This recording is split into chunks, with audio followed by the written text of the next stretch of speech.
Praise the Lord. கர்த்தருடைய பரிசுத்த நாமம் மகிமைப்படுவதாக. இந்த நாளும் இயேசுவின் நாமத்தினால் உங்களுக்கு மகிழ்ச்சியின் நாளாய் அமைவதாக. இந்த நாளுக்கான கர்த்தருடைய வார்த்தை ஏசாயா தீர்க்கதரிசியின் புஸ்தகம் 6ஆம் அதிகாரம், அதனுடைய 7-8 வசனங்கள்.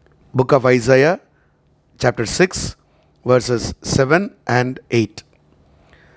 அதனால் என் வாயை தொட்டு, இதோ இது உன் உதடுகளை தொட்டதினால் உன் அக்கிரமம் நீங்கி உன் பாவம் நிவர்த்தியானது என்றான். பின்பு யாரை நான் அனுப்புவேன்? யார் நமது காரியமாய் போவான் என்று உரைக்கிற ஆண்டவருடைய சத்தத்தை கேட்டேன். அதற்கு நான், இதோ அடியேன் இருக்கிறேன், என்னை அனுப்பும் என்றேன். கர்த்தருடைய நாமம் மகிமைப்படுவதாக. பிரியமானவர்களே, இந்த நாளுக்கான வார்த்தை, உங்களை சுத்திகரித்து கொள்ளுங்கள், அப்பொழுது தேவனுடைய சத்தத்தை உங்கள் காதுகள் கேட்கும். ஆம் பிரியமானவர்களே, நம்மை அதிகமாய் சுத்திகரிக்கும் போது தேவனுடைய சத்தத்தை நாம் கேட்போம். இங்கு ஏசாயா தீர்க்கனை பார்க்கிறோம். இவர் கர்த்தருடைய ஆலயத்தில் நிற்கிறார். இவர் தீர்க்கதரிசி தான், தேவனுடைய மனுஷன்தான். கர்த்தருடைய வார்த்தையை நாவினால் அநேகருக்கு உரைக்கிறவர். ஆனாலும் இங்கே அவர் ஒரு தரிசனத்திலே பார்க்கும்போது ஆலயத்திற்குள்ளே தேவனுடைய பரிசுத்தமான வஸ்திர தொங்கல் ஆலயம் முழுவதும் நிறைந்து அந்த மகிமையில் பிரவேசிக்கும்போது அங்கே தன்னை அவர் உணருகிறார். எப்பொழுதுமே சுத்திகரிப்பின் முதல் பகுதி நம் உணர்ச்சிகளை தாண்டி நம்மை நாமே உணர்ந்து கொள்ள வேண்டும். It's not emotions but the understanding. உணர்ச்சிகள் அல்ல, உணர்வுகள், புரிதல். இங்கே அவர் பார்க்கிறார், அவர் நாவை குறித்து அவருக்கே ஒரு அருவருப்பு வருகிறது. அசுத்த உதடுகளுள்ள மனுஷன் என்று சொல்லி தன்னை குறித்து தேவனிடத்திலே அறிக்கை செய்யும்போது ஆண்டவர் ஒரு தூதனை அனுப்பி பலிபீடத்தின் குறடுகளால் அந்த அக்கினியிலிருந்து ஒரு அக்கினி துண்டை அவர் நாவில் வைத்து அவருடைய நாவை அவர் பரிசுத்தப்படுத்துகிறார். ஆம் பிரியமானவர்களே, நம்முடைய நாவு தேவனுடைய சத்தத்தை கேட்பதற்கு ஒரு முக்கியமான அவயவம். கர்த்தருடைய சத்தம் நமக்குள்ளே துணிக்க வேண்டும். உலகத்தானுக்கும் நமக்கும் வித்தியாசம் என்னவென்றால், நாம் இருவரும் ஒரே பிரச்சனைகளை சந்திப்போம், ஒரே உலகத்தில் வாழுகிறோம். ஆனால் அவர்களுக்கும் நமக்கும் என்ன வித்தியாசம்?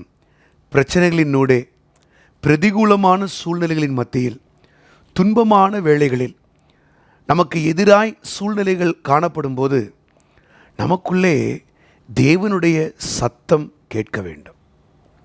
உலகத்தாருக்கு அந்த அனுபவம் இல்லாதபடியினால், சத்தம் கேட்காததினால், வார்த்தை உண்டாகாததினால் அவர்கள் அந்த சூழ்நிலையில் அமிழ்ந்து உழைந்து கடைசியில் அவர்கள் ஜீவன் கூட போகிறது. ஆனால் நமக்கு கர்த்தர் வைத்திருக்கிறது என்னவென்றால், தேவ சத்தம் நமக்குள்ளே கேட்க வேண்டும். அதற்கு கர்த்தர் எதை எதிர்பார்க்கிறார்? நாவு சுத்திகரிக்கப்படும் போது இங்கு ஏசாயா அந்த சத்தத்தை கேட்கிறார். பின்பு நான் யாரை அனுப்புவேன்? யார் நமது காரியமாய் போவார் என்கிற சத்தத்தை நான் கேட்டேன்னு சொல்கிறார். பாருங்கள், இந்த காலவெளியில் உங்கள் காதுகளில் கர்த்தருடைய சத்தம் தொனிக்கட்டும். கர்த்தர் பேச வேண்டும் என்று விரும்புகிற வார்த்தைகளை உங்கள் காதுகள் கேட்காமல் இருப்பதற்கான காரணங்களில் ஒன்று, உங்கள் நாவை சுத்திகரித்து கொள்ளுங்கள். நாவினால் 3 காரியங்கள் செய்யாதீங்க. ஒன்று, இந்த நாவினால் அசுத்த வார்த்தைகள், கெட்ட வார்த்தைகள் பேச வேண்டாம். இந்த நாவினால் பரிசுத்தமான வார்த்தைகள் பேசுவதற்கு ஒப்புக்கொடுங்கள். அப்பொழுது நாவு சுத்திகரிக்கப்படும். இரண்டாவது, இந்த நாவினால் அவிசுவாச வார்த்தைகளை சொல்லவே சொல்லாதீங்க. நடக்காது, முடியாது, என்கிட்ட இல்லை, நான் சோர்ந்து போனவன், இப்படி தேவையற்ற அவிசுவாச வார்த்தைகள், நெகட்டிவ் கன்ஃபெஷன் பண்ணவே பண்ணாதீங்க. மூன்றாவது, இந்த நாவிலே மற்றவர்களை குறித்து, மற்ற சூழ்நிலைகளை குறித்து புறங்கூறுதல், அவதூறு, அதை குறித்து பேசவே வேண்டாம். அதை அப்படியே விட்டுருங்க. இதை மூணையும் விட்டுட்டு இந்த நாவில் துதிங்க, ஸ்தோத்தரிங்க, நல்ல பலமுள்ள வார்த்தைகளை பேசுங்க, விசுவாச வார்த்தை நல்லா அறிக்கையிடுங்க. இந்த நாவு சுத்திகரிக்கப்படும். உங்கள் நாவு நல்லா சுத்திகரிக்கப்பட்டுட்டினாலே காது திறந்துடும், தேவ சத்தம் கேட்கும். ஆம் பிரியமானவர்களே, வேதம் சொல்லுகிறது, நீதிமானுடைய நாவு சுத்த வெள்ளி. அந்த வெள்ளியாக இருக்கிற நாவில் தான் கர்த்தர் தம்முடைய வார்த்தையை வைக்கிறார். ஆம், ஏற்ற காலத்திலே தேவனுடைய வார்த்தை நம்முடைய நாவிலே வைக்கப்படும்படியாக கர்த்தர் அதை சுத்திகரிப்பாராக. ஒப்பு கொடுங்க. நல்ல காதில் தேவ சத்தம் கேட்கும். அந்த சத்தம் கேட்கும்போது உங்களை அர்ப்பணிங்க. ஏசாயா தன்னை அர்ப்பணித்தார். நான் அடியேன், உமது அடியேன், உமது காரியத்திற்காய் என்னை ஒப்பு கொடுக்கிறேன். கடந்து வந்தார், கர்த்தருடைய சத்தத்தை கேட்டார், கர்த்தர் அவரை நடத்தினார். உங்களுக்கும் தேவ சத்தம் கேட்கும், உங்களை நடத்தும். கர்த்தர் ஆசீர்வதிப்பாராக. ஜெபிப்போமா? பிரியமானவர்களே, நாம் யாவரும் சேர்ந்து ஜெபிப்போம். பிதாவே, உம்முடைய கருத்தில் எங்களை ஒப்பு கொடுக்கிறோம்.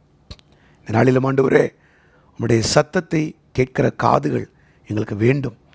உலகத்திலே அநேக சத்தங்கள் கேட்கிறதப்பா. உலகத்தின் சத்தம், அந்நிய சத்தம், அவிசுவாசத்தின் சத்தம், பலவீனமான சத்தம், இவைகள் எல்லாம் எங்கள் காதுகளிலே கேட்டு எங்களை சோர்வுற பண்ணும்போது எங்கள் தேவனுடைய சத்தம் ஒரு வார்த்தை அது உம்முடைய பிள்ளைகளின் காதுகளில் தொனிக்கட்டும்.